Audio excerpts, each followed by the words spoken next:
proses itu kita melakukan berbagai rangkaian acara. Itu LDK 3 hari saya di SLB. Di situ kita melakukan kegiatan bersama anak-anak SLB, melakukan game-game, tari-tarian gitu.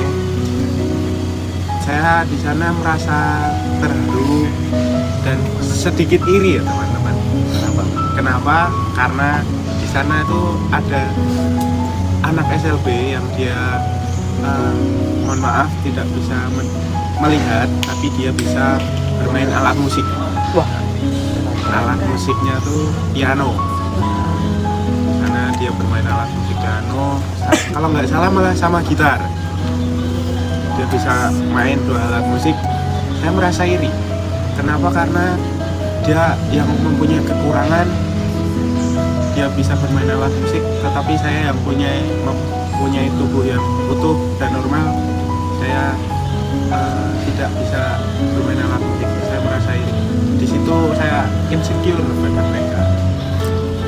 Sebenarnya saya bisa, tapi karena saya tidak mau kemauan untuk belajar mencoba, saya tidak, makanya saya tidak bisa.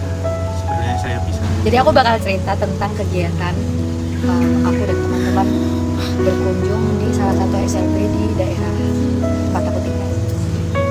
Dulu tuh ada salah satu kegiatan di mana itu Ghost to School, di mana diharuskan untuk mendatangi salah satu SLB teman-teman.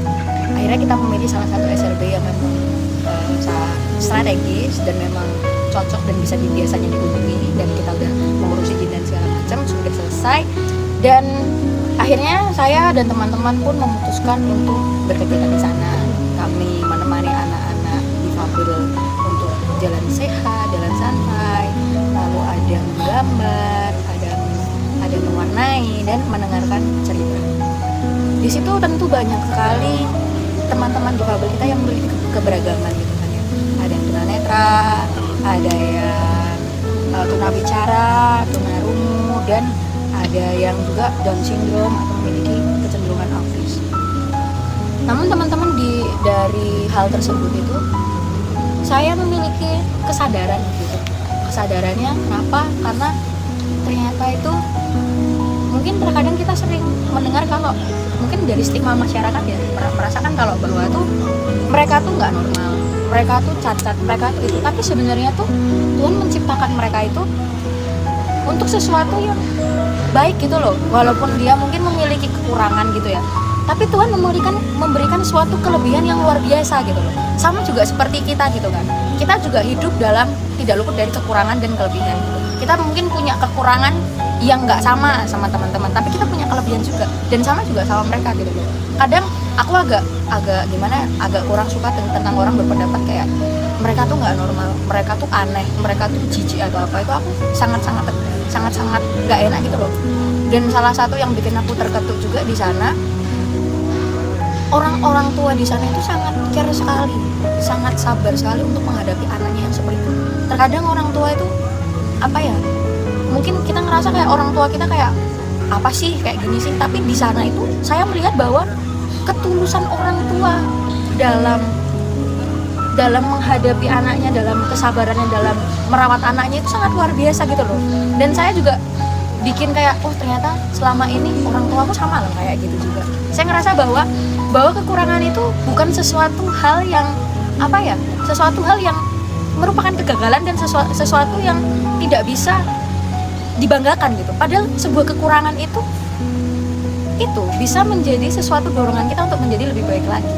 Nah itu aku belajar tuh dari situ juga kan. Kalau mungkin Tuhan ciptain aku kayak gini nih, Tuhan ciptain teman-teman difabel kayak gini sih, dan mereka punya bakat, dan dia tuh pinter menggambar, pinter mewarnai. Dan salah satu anak perempuan itu ada yang gambarnya luar biasa sekali, dan dia ternyata setelah aku tanya sama guru di sana, kemarin habis menang lomba melukis gitu, tingkat nasional. Kayak aku kayak ngerasa kayak kaget banget, ternyata walaupun mereka memiliki kekurangan, dia tuh bisa gitu loh. Kadang kita mungkin ngerasa kalau kekurangan kita tuh jadi penghambatnya kita, tapi bagi mereka itu jadi dorongan mereka buat lebih baik lagi. Saya ingin berbagi cerita. Saya punya teman itu, kita kelas dengan dia. Dia namanya siapa ya yang waktu Peter. Peter kalau nggak salah, Peter. Kalian tahu Peter kan? Iya, tahu. Dia punya keterbatasan yang kalian juga tahu sendiri bagaimana dia di kelas. Dia di kelas pakai kursi roda segala macam gitu-gitu. Kita mempunyai badan yang sehat gitu. Saya pertama kali melihat dia tuh beranggapan kayak apa bisa orang seperti dia itu mampu gitu melaksanakan studi dengan baik. Terus semakin kesini kita semakin sering bertemu. Saya tuh belajar dari dia, teman-teman. Belajar bagaimana? Karena dia itu mempunyai rasa semangat untuk belajar itu yang sangat tinggi. Saya perhatikan dia selalu mendengarkan penjelasan dosen, selalu aktif dalam menjawab setiap pertanyaan dari dosen. Luar biasanya dia nggak pernah ada rasa kayak dia mempunyai keterbatasan kayak gitu, dia merasa insecure, itu nggak ada, teman-teman. Itu kayak membuat saya tuh, wah, saya melihat dia tuh kayak semangat dia tuh yang luar biasa sekali. Saya merasa kadang saya ini malu. Kenapa malunya? Karena saya yang punya badan yang masih normal, istilahnya itu ya kalau dibilang sempurna nggak juga sih, intinya normal gitulah, berbeda dengan si Peter ini. Tapi saya mempunyai semangat belajar yang kurang gitu. Dari si Peter itu saya merasa kayak saya tuh perlu belajar banyak, bersyukur, belajar harus untuk selalu mengembangkan bakat. Si Peter saja yang seperti itu punya semangat yang luar biasa untuk belajar. Kalau kita mau sebenarnya kita bisa, teman-teman. Tapi karena kita sering sebelum mencoba aja udah kayak malah sudah kayak nggak ada rasa, kayak udahlah biarin aja, udahlah ini berlalu aja gitu. Intinya semangat kita kurang. Dari situ saya bisa belajar banyak dari Peter, bahwa kekurangan itu bukan suatu hambatan untuk terus kita berproses.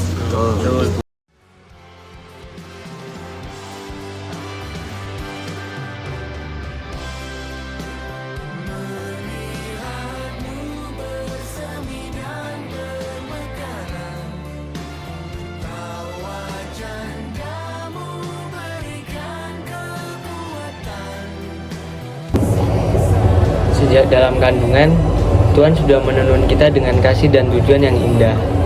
Tak ada satupun ciptaannya yang dilahirkan dengan sia-sia. Setiap manusia, termasuk mereka yang hidup dengan disabilitas, merupakan karya yang sangat dahsyat dan ajaib dari tangan Tuhan. Mereka bukanlah berbeda untuk dikasihani, melainkan mereka merupakan seseorang yang sangat istimewa untuk dihargai, diterima, dan dikasihi.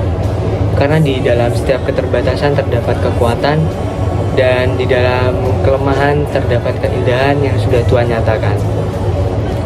Mari kita belajar melihat dengan mata kasih bahwa setiap pribadi merupakan cerminan kasih Allah yang sangat sempurna.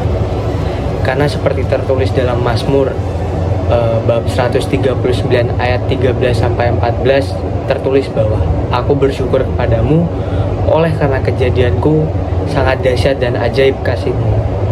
Anta penuhi janji Anta pada Papa Tetatan. Anta mencari Teteh di sekolah. Anta juga berusaha memahami keunikan dan keistimewaan Tetatan. Berusaha menjadi teman terbaik yang pernah dimiliki dalam hidup Teteh. Anta akui bahwa lama-kelamaan memang tumbuh rasa sayang pada Tetatan. Mungkin juga cinta, tapi Anta tahu bahwa hal itu tidak mungkin terjadi karena Teteh sudah membuat perjanjian dengan darah bahwa hubungan Anta dan Teteh itu hanya sebatas hubungan kerja. Tapi Anta tetap bahagia karena Anta bisa terus bersama Teteh, mewujudkan apa yang diinginkan Teh Tatan, dan berharap kita akan bisa bersama selamanya.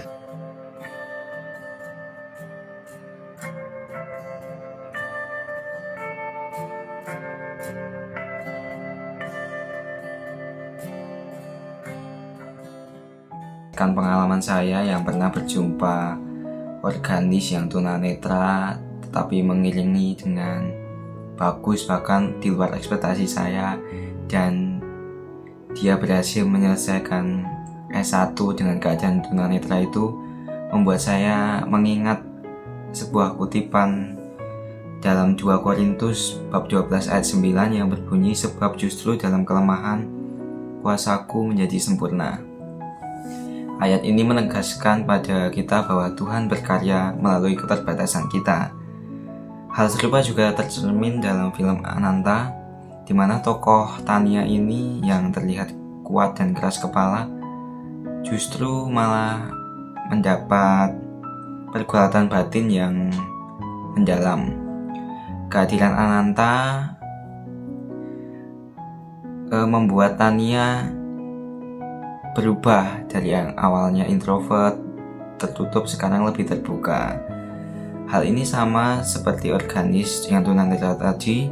Dalam keterbatasan, ia justru menghadirkan inspirasi dan kekuatan bagi orang lain.